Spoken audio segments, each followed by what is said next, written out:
आभारी हूँ मैं इस ब्रह्मांड का, इस प्रकृति का, परमात्मा का, जिनकी कृपा से मुझे ये समझ में आ गया कि मेरे विचार ही मेरा भाग्य बनाते हैं।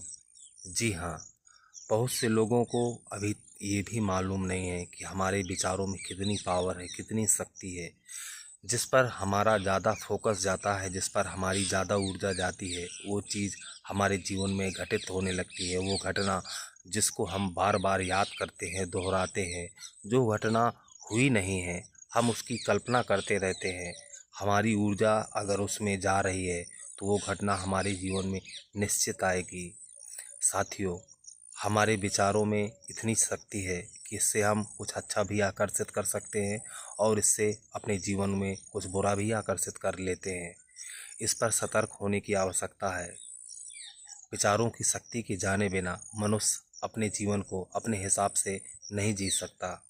हमारे विचार वो बीज हैं जो हमारा भविष्य तय करते हैं।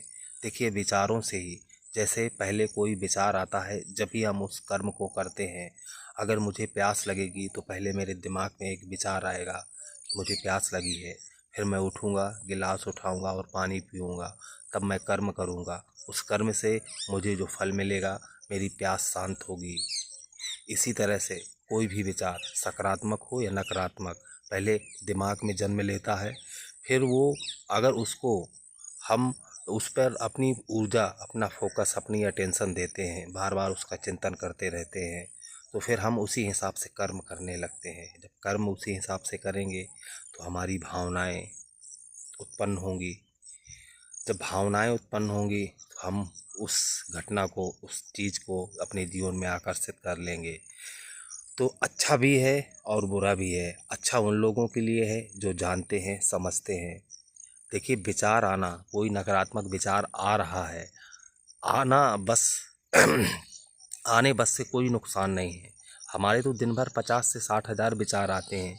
क्या सभी विचार अपना असर कर पाते हैं? नहीं, सभी विचार अपना असर नहीं कर सकते, क्योंकि जिस विचार पर हम ज़्यादा फोकस करेंगे, ऊर्जा देंगे, जिसको बार बार सोचेंगे, वही हमारे जीवन में घटित होगा। ऐसे जो विचार आते हैं, चले जाते हैं, उनसे परेशान मत होइए। उनका काम है आना, वो बादलों के समान आएंगे और चले जाएंगे। तो उनको देखते रहिए। जो विचार हमारे लिए सही नहीं है, उसको बस यही सोचकर जाने दीजिए, ये महज विचार था, मेरी हकीकत नहीं है। जब आप अपने विचारों को देखने लगेंगे, तब आपका दिमाग समझने लगेगा मुझे किस विचार को पकड़ना है, किसको छोड़ना है। विचारों की शक्तियों को पहचानिए।